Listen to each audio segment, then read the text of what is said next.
That night, Benedicta sat alone on the hotel balcony, holding the photograph of her birth mother, Alaba. The stars above Abuja glowed softly, but inside her heart, a storm was brewing. She had always suspected something was wrong with the story she was told, but now she had proof.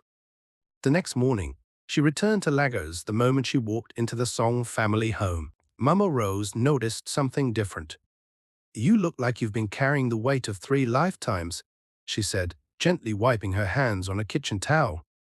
"I just found out that Madame Agnes isn't my real mother," Benedicta replied, her voice barely above a whisper. Napoleon entered the room, pausing mid-step. "What? She was never my mother. My real mother was a woman named Alaba, a maid. She died giving birth to me. Madame Agnes hated me for being the evidence of betrayal." There was a long silence.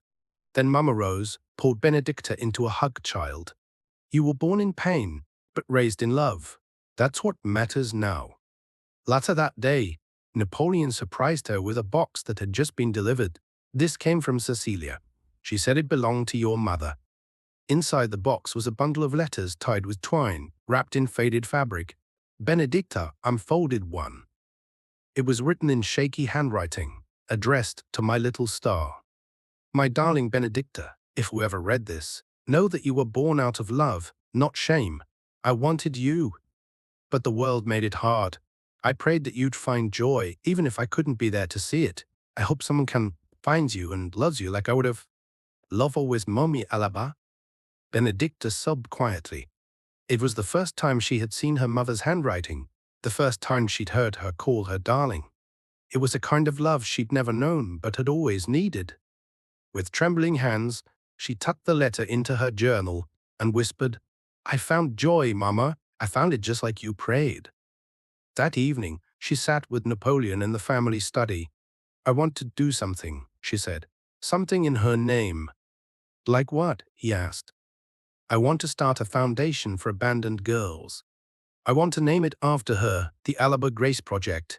No child should ever feel unwanted like I did." Napoleon smiled. Now that's something she would be proud of. Check. News of Benedicta's foundation spread quickly within weeks of its launch. The Alaba Grace Project had begun supporting 10 girls from underserved communities across Lagos. The mission was clear: to provide shelter, education, and emotional healing to abandoned and mistreated girls, just like Benedicta once was. She poured herself into the work, designing the logo herself, a heart nestled within a pair of open hands, with a star shining above it. "This isn't just charity," she told her team during the foundation's first meeting. "This is my mother's legacy, and it's mine too." The project attracted attention from the media, NGOs, and philanthropists. Invitations to speak at conferences and panels followed. Benedicta's face, once hidden in shadows, now appeared on magazine covers with headlines like "From Disgrace to Grace: How Benedicta Ayodele is Changing the Narrative." But not everyone was celebrating. In the Ayodele mansion, tension filled every corner. Madame Agnes remained bedridden, her recovery slow. Gattuso, humiliated by the public exposure and the truth about Alaba leaking into the press, withdrew from business dealings and avoided society events altogether. Cecilia, now fully aware that her place in the world was built on someone else's pain, tried to make amends. She donated discreetly to the foundation and volunteered at an orphanage under a different name, but guilt clung to her like a second skin. Meanwhile, Benedicta was asked to give a guest lecture at one of Lagos's top universities on the power of storytelling. Through design, she stood before a lecture hall of eager students, her presence calm, her voice confident. "You don't have to come from power to create power," she said. "Your pain can either bury you or build you. I chose to build." Afterward, an older woman in a flowing yiro and buba approached her. "You don't remember me, but I once worked for the Ayodele family," the woman said. "I knew your mother, Alaba. She was gentle. She used to sing to you at night, even when Madame Agnes told her to stop." Benedicta's eyes filled with tears. "Thank you for telling me that." "She loved you fiercely," the woman said. And somehow I think she's watching you now. That night, Benedicta stood alone on the rooftop of the Song family home. She looked up at the stars and whispered, "We're just getting started, Mama." A new chapter had begun, not of revenge, but of redemption and purpose. Gattuso sat alone, in his once pristine study, his desk cluttered with unpaid bills and final warning letters from the bank. The family's businesses, once thriving, had started collapsing, one after another. Investors pulled out. Shareholders resigned. Whispers of mismanagement and scandal had tainted the Ayodele name beyond repair. "Everything is falling apart," he muttered, pouring himself a glass of palm wine, "and it all started when we turned her away." In another wing of the mansion, Madame Agnes had regained some strength, but rarely left her room. Her hair was grayer, her eyes sunken. She spent hours staring at the ceiling, mumbling names, Benedicta's most of all.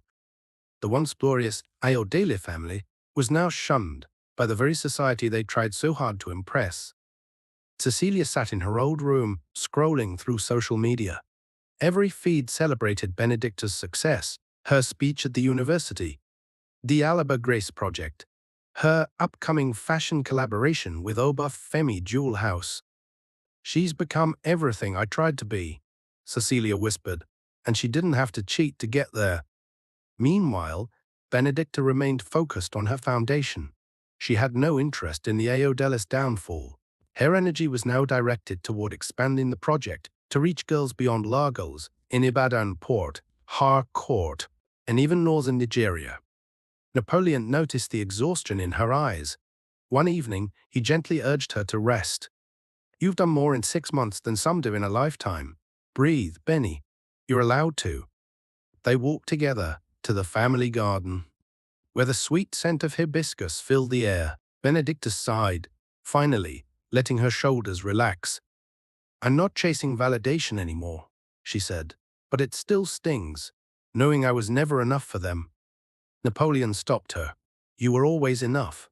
They just weren't capable of seeing it." That weekend, Cecilia reached out again, asking for a meeting. They met at a quiet chapel near the island. Cecilia, dressed plainly, bowed her head. "I know saying sorry isn't enough, but I want to confess something else. The day you were accused of stealing, it was me. I planted the gold bars in your bag. I told Dad you pushed me into the pool. You didn't deserve any of that." Benedicta took a deep breath. "I already forgave you, but I won't forget." "I'm not asking you to," Cecilia replied. "I just wanted to stop pretending." As Cecilia walked away, a sense of finality hung in the air. The cycle was closing, not with vengeance, but with truth. Months later, Benedicta stood before a full auditorium at the African Women in Innovation and Design Conference, held in Nairobi, Kenya. Her jewelry collection, titled Chains to Crowns, had gone global. Orders came in from South Africa, Ghana, the United Kingdom, even New York. Her name had become a symbol of transformation, strength, and beauty born from pain. On the conference stage, a panelist asked her, "When did you first believe that you could truly rise?"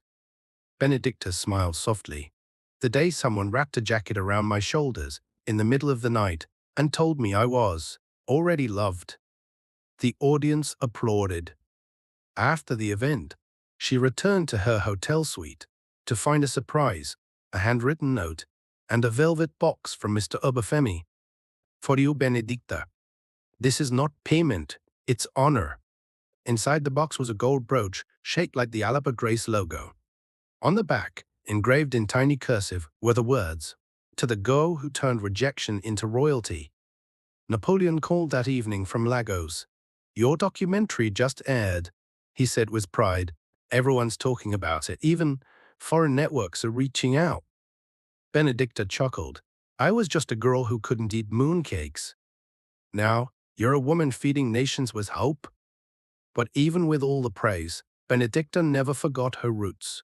She visited Makoko once a month, quietly, without fanfare. She would bring school supplies, medicine, clothes, and sometimes just sit with the girls and listen. One day, a girl named Kemi asked her, "Auntie, is it true you used to sleep in a storeroom?" Yes, Benedicta said, smiling, and I used to think I'd never leave that room. But God doesn't keep us in dark places forever.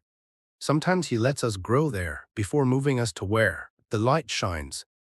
Meanwhile, the Ao della mansion had been listed for sale. Gattuso moved to a smaller flat in Yeba, stripped of titles and wealth. Madame Agnes rarely spoke, and Cecilia left Lagos to teach art therapy in Akure. Benedicta didn't gloat. She didn't need to. Her success wasn't built on their downfall.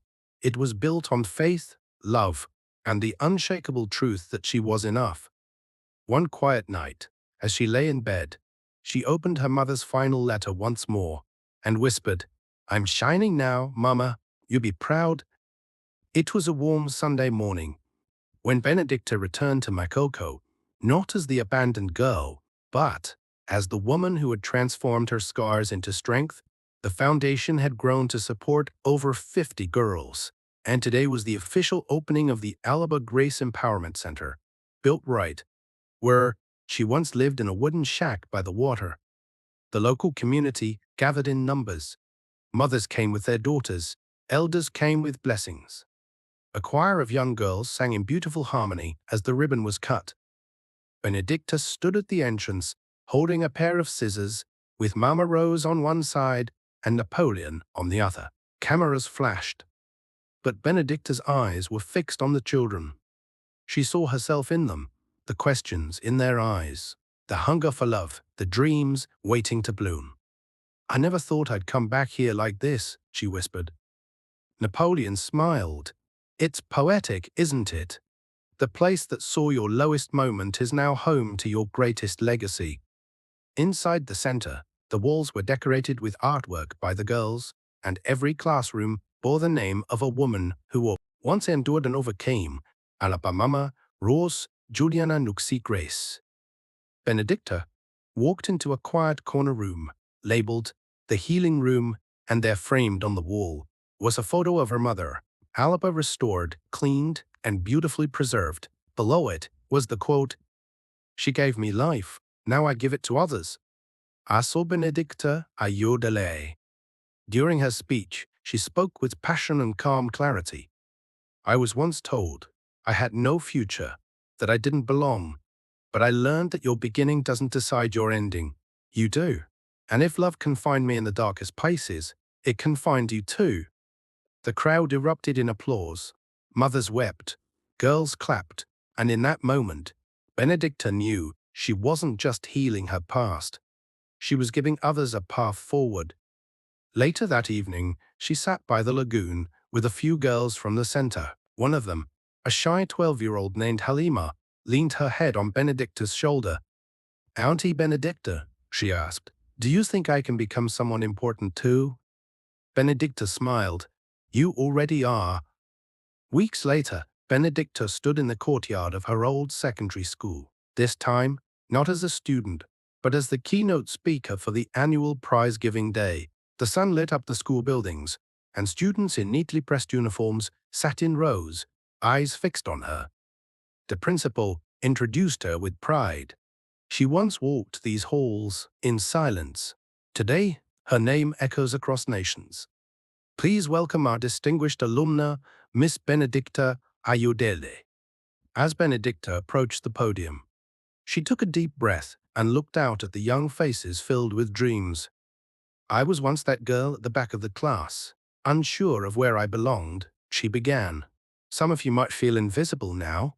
I did too. But being unseen doesn't mean you are not valuable." Her voice was steady, yet full of emotion. "One day you'll realize your scars are stories, your setbacks, strength. What matters is that you never stop believing in what's possible." The students clapped with excitement. Even teachers wiped away tears.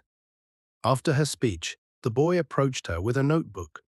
"Auntie Benedicta, will you sign this for me?" he asked shyly. She smiled and wrote to someone whose light will shine soon. "Never stop rising. Tabi." Later that day, she visited her former classroom and sat quietly at her old desk. So much had changed. And yet in that quiet moment, she felt peace, like the ghosts of her past were finally resting. That night, Back at the Song family home, Mama Rose prepared a quiet celebration. Fried rice, grilled fish and zobo filled the dining table. Napoleon raised his glass. To the girl who became a voice, a home, and a bridge for others. To Benedicta, Mama Rose echoed. To purpose, Benedicta added softly, raising her glass to never giving up. After dinner, she went into her room and opened a letter she had been waiting to read. An official admission to the University of Cape Town for a master's degree in design and social enterprise. Full scholarship, travel and housing covered. She clutched the letter to her chest. "Thank you, Mama Alaba," she whispered.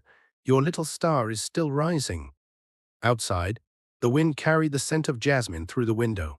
It was the scent of home, of healing, of hope. And somewhere in the universe, the story of the abandoned girl who became a beacon of light continued to inspire. A year later, Benedicta stood at a podium in Johannesburg, South Africa, wearing a navy blue graduation gown. She had just completed her master's in design and social enterprise at the University of Cape Town with distinction. The hall erupted in cheers as she received the Chancellor's Medal for Outstanding Global Impact. As she walked across the stage, the Dean whispered, "Your story changed the way we see purpose. You didn't just study here. You left a legacy." Benedicta smiled graciously. Her heart was full. After the ceremony, she stepped outside into the bright sunlight. Napoleon was there, grinning, camera in hand. Mama Rose couldn't make the trip, but had sent a voice message that morning saying, "My child, you have made heaven smile." A few months later, Benedicta returned to Nigeria and held a gala for the one-year anniversary of the Alaba Grace Project. Girls from all over the country performed dances, poetry, and shared their stories. Each one stood as living proof of what compassion and opportunity could do. Toward the end of the event, Benedicta was called on stage unexpectedly. One of the girls, Halima, now 13 and more confident, read from a card, "Auntie Benedicta, on behalf of all of us, thank you for making us feel seen. You didn't just build us a home, you gave us wings." As the girls handed her a handmade necklace of beads and shells, Benedicta blinked away tears. "This is the highest honor I've ever received," she whispered. After the gala, she stood alone in her office, surrounded by framed photos, our graduation, her mother's letter, the first necklace she ever made, and a small plaque that read, "From forgotten to fearless." She looked in the mirror, not as the girl from Makoko, not as the rejected child, but as the woman she had become. Resilient, loving, powerful. Her phone buzzed. A message from an international investor read, "We'd like to discuss expanding your foundation across Africa and beyond. The world needs more Benedictas." She placed the phone down and stared out of her office window toward the setting sun. "I was abandoned once," she said aloud, "but now I am chosen by purpose, by destiny, and by every girl who dares to dream." And with that, she turned off the lights, closed the door, and walked forward into a future she had built with her own hands.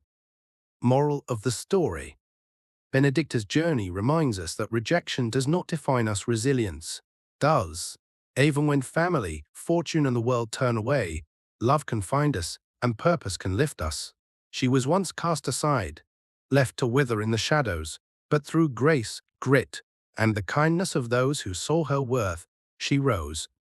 This story is for every girl who has ever felt invisible. You are not forgotten. You are becoming